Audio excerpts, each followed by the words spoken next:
కథా శీర్షిక కనిపించి అదృశ్యమైన రూపం. రచించిన వారు పఠాన్ ఆయిషా గారు. చదువుతుంది సౌజన్య పతివాడ. మెయిన్ రోడ్ దాటి ఓ మలుపు తిరగగానే ఒక 23 ఏళ్ల అమ్మాయికి ఎప్పుడూ వినిపించే మాటలే ఆ రోడ్ని చూస్తే మళ్ళీ గుర్తొచ్చాయి. ఆ రోడ్ అసలే మంచిది కాదే, జాగ్రత్త అని ఓ హెచ్చరిక. తన అమ్మ పదే పదే కోపంగా, సియా ఎన్నిసార్లు చెప్పాను ఆ రూట్ మంచిది కాదని అని చెప్పే మాట. ఎప్పుడు వినే మాటలే ఆలోచనలతో పాటు కారు కూడా అదుపు తప్పింది. క్షణాల్లో ఆ కార్ చెట్టు గుద్దుకొని ఆగిపోయింది. ప్రమాదం నుండి కాపాడేంత లగ్జరీ కార్ కాదది. ఆమె తల స్టీరింగ్కి బలంగా తగిలింది. కార్ అద్దాలు పగిలి ఆమెకు గాయాలు చేశాయి. జరిగిన ఒకే ఒక మంచి పని ఆమె ఇంకా స్పృహలో ఉండి నడవగలగడం. మెల్లగా కార్ దిగి చుట్టూ చూసింది. కనపడేందుకు ఒక్క వెహికల్, వినపడేందుకు ఒక్క మనిషి కూడా లేడు. ఆ నిర్మానుష్య ప్రదేశంలో మలుపు తిరిగే ఒకే ఒక్క రహదారి. చుట్టూ దట్టంగా అల్లుకున్న చెట్లు తప్ప మరే మార్గాలు లేవు. ప్రతి చెట్టు వివిధ భంగిమలను కలిగి ఉంది. కార్ ఆగిపోవడంతో హెడ్ లైట్స్ దానంతట అవే ఆన్ అండ్ ఆఫ్ అవుతున్నాయి. కార్ డోర్ ఓపెన్ చేసి ఫోన్ తీసుకుంటున్న ఆమెకు నిండుగా అక్షరాలు దిద్దిన తెల్లని మల్లెపువ్వు లాంటి కాగితం చేతికి తగిలింది. ఆ రెండు చేతిలో పట్టుకొని చుట్టూ చిమ్మ చీకట్లో నిల్చున్న ఆమెకు ఆమె గుండె చప్పుడే ఆమెకి చెప్పలేని భయాన్ని కలిగించింది. అదిరి పడుతున్న గుండెను కాపాడుకోవడానికి చేతిని గుండెలపై ఉంచింది. నిశ్శబ్దంగా ఉన్న ఆ అడవి మధ్యలో రహదారి ఎన్నో రక్త చరిత్రలను రాసింది. అతనితో సహా సియాకు తగిలిన గాయపు తాలూకు నెత్తుటి చుక్క ఆ నేలను తాకింది. నొప్పికి ఆమె చేతిలోని ఉన్న కాగితంపై పట్టు బిగుసుకుంది. ఏం చెయ్యాలో తెలియక కార్ బ్యానెట్కు ఆనుకుని పిడికిల్లో పట్టుకున్న కాగితాన్ని చూస్తూ నిల్చుంది సియా. ఒక 40 ఏళ్ల మహిళా డాక్టర్ ఉమాదేవి. 3 months బిఫోర్ అంటే డిసెంబర్ 21న అతను చనిపోయాడమ్మా. ఇక అతని పేరు అని చెప్తుండగా, తెలుసు డాక్టర్, థ్యాంక్ యూ అని చెప్పి ఆమె క్యాబిన్ నుండి బయటకు నడిచింది సియా. డాక్టర్ ఉమాదేవి ఒక కార్డియాలజిస్ట్. ఒక రకంగా చెప్పాలంటే చివరి క్షణాల్లో ఉన్న తనకు ప్రాణం పోసిన దేవత. హాస్పిటల్ మెట్లు దిగుతూ మణికట్టు కట్టుకున్న వాచ్ని చూస్తే సమయం సాయంత్రం 4 అవుతుంది. తను నడుపుతున్న కార్ చేరాల్సిన చోటికి చేరగానే ఆమె ఆలోచనలకు కారుకు ఒకేసారి బ్రేకులు పడ్డాయి. ఎదురుగా ఉన్న ప్రజా గ్రంథాలయం అని రాసి ఉన్న బోర్డుని ఒకసారి చూసి లోపలికి వెళ్ళింది. లోపలికి వెళ్తుంటే ఎన్నో ఆలోచనలు ఆమె మనసుని తొలిచేస్తుంటే, ఏం కావాలి మీకు అన్న మాటతో సియా ఆలోచనలు ఎగిరిపోయాయి. సియా సందేహంగా, మీరు అని అడిగింది. సియా ఎదురుగా ఉన్న మహిళ, నేను ఈ లైబ్రరీ ఇన్ఛార్జ్ని, చెప్పండి ఏం కావాలి మీకు అని అడిగింది. వెంటనే సియా, డిసెంబర్ 22, 2024 న్యూస్ పేపర్స్ కావాలి అని అడిగేసరికి, నాతో రండి అని సియాని ఒక గదిలోకి తీసుకువెళ్ళింది. ఆ గది మొత్తం న్యూస్ పేపర్సే. ఆమె అడిగిన డేట్కి సంబంధించిన న్యూస్ పేపర్స్ ఆమె ఎదురుగా టేబుల్ మీద ఉంచింది ఆ లైబ్రరీ ఇన్ఛార్జ్. ఆ డేట్కి సంబంధించిన అన్ని న్యూస్ పేపర్స్లో ఒకటే హెడ్లైన్, నగర శివారులో అతి ఘోర రోడ్డు ప్రమాదం, రక్షిత్ గ్రూప్ ఆఫ్ ఇండస్ట్రీస్ అధినేత. ఇక చదవడం ఆపేసింది సియా. తనకు కావలసిన ఇన్ఫర్మేషన్ ఇక్కడ కూడా దొరక్కపోయేసరికి నిరాశగా వెనుతిరిగింది ఆమె. కార్లో కూర్చుని డ్రైవ్ చేస్తుండగా బయట నుండి వీచిన చల్లగాలి ఆ కార్ డాష్బోర్డ్లోని ఒక తెల్లని కాగితం ఎగిరి ఆమె ముఖానికి తగిలేలా చేసింది. దాంతో ఒక్క క్షణం గుండె ఆగినట్టు అనిపించి కాలితో బ్రేక్ని బలంగా నొక్కింది. 3 నెలల తర్వాత కంటపడుతున్న అందమైన లేఖది. అందరికీ అందంగా కనిపించకపోవచ్చు, కానీ ఆమెకి మాత్రం అందమైనదే. ఎలా వచ్చిందో, ఎవరు తెచ్చారో. ఆ తెల్లని కాగితంపై ముత్యాల్లా మెరుస్తున్న అచ్చ తెలుగు నీలాల అక్షరాలు, మనసుని ప్రశాంతంగా మార్చేసే ఒక మంత్రం.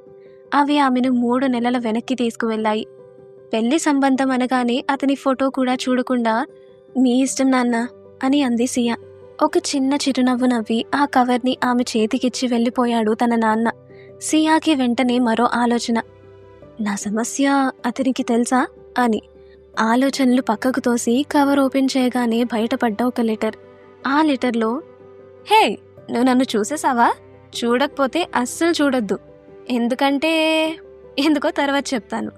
తర్వాత అంటే తర్వాత కాదు, మన పెళ్ళైన తర్వాత.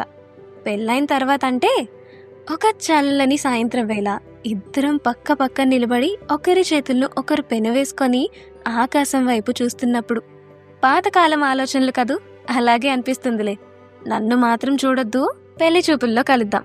ఇట్లు ఆ పేరుని మనసులో చదువుకుంది సియా. పెళ్లి చూపులు ఆగిపోయిన తర్వాత ఆ ఫోటో చూసే అవకాశం రాలేదు. అదే సియా మొదటి మరియు ఆఖరి పెళ్లి చూపులు. సియా జ్ఞాపకాలను చెదరగొడుతూ, ఈ సమయంలో ఇక్కడ ఉండకూడదని తెలీదా నీకు అని ఆమె చెవిలో ఒక స్త్రీ సన్నని స్వరం. స్పృహలోకి వచ్చిన ఆమెకు చీకటి కమ్మిన అదే అడవి దర్శనమిచ్చింది. సమయానికి చంద్రుడు వెన్నెల వెలుగులు కూడా ఆమెకు సాయం రానన్నాయి. భయంతో తన కళ్ళను గుండ్రంగా తిప్పేస్తూ గోర్లు కొరుకుతూ ఉన్న చోటే నిలబడిపోయింది ఆమె. భయంతో చల్లగాలి వీస్తున్నా కూడా చెమటలు పడుతున్నాయి. దూరంగా నక్కల అరుపులు అవలీలగా వినిపిస్తున్నాయి. శ్మశానానికి దగ్గరగా ఉన్న ప్రదేశం కదా. భయంగా చుట్టూ చూస్తున్న ఆమెకు ఎవరితో చెయ్యి భుజం మీద పడగానే గట్టిగా అరుస్తూ వెనక్కి తిరిగింది సియా. ఆ అరుపు దెబ్బకి చెట్ల మీద ఉన్న గుడ్లగూబ, గబ్బిలం, తీతు పిట్టలతో సహా ఎగిరిపోయాయి. సియా ఒక్కసారిగా గుండె కొట్టుకోవడం ఆగిపోయి మళ్ళీ మునుపటి కంటే ఎక్కువ వేగాన్ని పుంజుకుంది. మెల్లిగా కళ్ళు తెరిచి ఎదురుగా ఉన్న వ్యక్తిని చూసి, ఎవరు నువ్వు అని అడిగింది. ఆమె అరుపులకి చెవులు మూసుకున్న అతను వాటిని తీసేస్తూ, ఎందుకు భయపడ్డా అని మరో ప్రశ్న అడిగాడు. ఆమె కనుబొమ్మలు ఎగిరేస్తూ, నా ప్రశ్నకి సమాధానం ఇది కాదనుకుంటా అని అంది. వెంటనే అతను, మే ఐ హెల్ప్ యూ అని మాట మార్చేసరికి సియా చుట్టూ చూస్తూ మనసులో, తిన్నగా సమాధానం చెప్పడా అనుకుంటూ అతను తప్ప మరో మార్గం లేదనిపించి, వీలైతే నాతో కలిసి మా ఇంటి దాకా అని అభ్యర్థనగా అడిగింది. అతను ఆమెను పైనుండి కింద దాకా చూస్తూ, నీకు గాయాలయ్యాయి అని అన్నాడు. సియా విసుగ్గా, వీటికన్నా పెద్ద గాయాలే తగిలాయి, జస్ట్ లీవ్ ఇట్ అని చెప్పింది. అని దారి వైపు చెయ్యి చూపిస్తూ, ఇంతకీ మీకు తగిలిన పెద్ద గాయాలేంటి అని అతడి నుండి మాటలు మొదలయ్యాయి. వెంటనే సియా, అంత పరిచయం మన మధ్య ఉందా అని అడిగింది. అందుకతను, పరిచయం ఉండే ఇలా పక్క నడుస్తున్నామా, మళ్ళీ ఇంకోసారి ఇలాగే కలిస్తే తెలిసిన వాళ్ళమేగా అని అన్నాడు. సియా మనసులో, అబ్బో లాజిక్ అని అనుకుంది.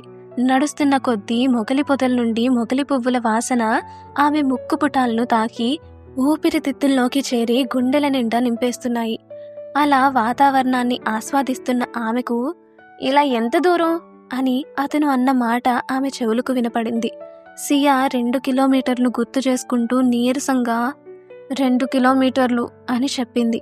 సియా నీరసాన్ని చూసి, నడిచే ఒప్పుకుందా అని అడిగాడు అతను. సియా సన్నని నవ్వుతో కనుబొమ్మలు ఎగిరేస్తూ, పల్లకి తెప్పిస్తారా ఏంటి అని అడిగేసరికి, కాలం వెళ్ళిపోయింది అన్నాడు అతను. సియా అర్థం కాని అయోమయంలో, వాట్ డిడ్ యు సే అని తన అడుగులను ఆపేసింది. ఆమెకి అర్థం కాని చిరునవ్వు నవ్వాడతను. సియా హఫ్ అని మళ్ళీ అడుగు ముందుకు వేసింది. అలా ఇద్దరూ నడుస్తూ ఉండగా, కనిపించేవి నిజాలు కాదు, గతం తిరిగి రాదు. ఆలోచనలు వదిలేస్తే భారం దిగిపోతుంది. జరగాల్సింది ఖచ్చితంగా జరిగి తీరుతుంది అంటూ అతని వాక్యం పూర్తి కాగానే సియా అయోమయంగా అతని వైపు చూస్తూ, ఇవన్నీ నాకెందుకు చెప్తున్నారు అని అడిగింది. మళ్ళీ అతను చిరునవ్వు నవ్వుతూ, ఇంకొకటి చెప్పడం మర్చిపోయాను, సమయం వస్తే తెలుసుకునేదాన్ని ఎవ్వరూ ఆపలేరు అని అన్నాడు. వెంటనే సియా దండం పెడుతూ, వామ్మో నన్ను వదిలేయండి అని అంది. ఇంతలో ఆకాశం నుండి ధడేల్మని ఉరుముల చప్పుడు సియా గుండెను ఉలిక్కి పడేలా చేశాయి. ఎదురుగా తన ఇల్లు కనిపిస్తుంటే వెళ్ళిపోవడానికి అతని అడుగులు ముందుకు పడ్డాయి. వెళ్తున్న అతన్ని, ఇంతకీ మీ పేరేంటి అని సియా స్వరం ఆపేసింది. అతను ఆమెకి దగ్గరగా వచ్చి చెవిలో గుసగుసగా, రక్షిత్ అన్నాడు. సియా ఉన్న చోటే స్తంభించిపోయింది. కాలం ఒక్కసారిగా ఆగిపోయింది. చేతిలో ఉన్న లేఖ గాలికి ఎగిరి వాళ్ళ ఇద్దరి మధ్య నేల మీద పడింది. ఆ చీకట్లో రెండోసారి వచ్చిన మెరుపుకి లేఖలో రక్షిత్ అన్న పేరు తలుక్కున మెరిసింది. 3 నెలలుగా చూడాలని తహతహలాడుతూ వెతికిన రూపం, నెత్తుటి ముఖంతో మసకగా న్యూస్ పేపర్ మీద కనిపించిన చిత్రం, పెళ్లి చూపుల్లో స్వయంగా చూడాలన్న స్వరూపం ఇప్పుడు తన కళ్ళ ముందు నిల్చుంది. ఆ నిశ్శబ్దంగా మారిన వాతావరణంలో వినపడిన ఆమె గుండె చప్పుడు మళ్ళీ చెప్తుంది, ఆ కొట్టుకుంటున్న గుండె అతనిదేనని. చినుకులుగా మొదలైన వర్షం పెద్దదై ఆమెను నిలువుగా తడిపేసింది. నేల మీద పడి ఉన్న లేఖలోని అక్షరాలు చెరిగిపోయాయి.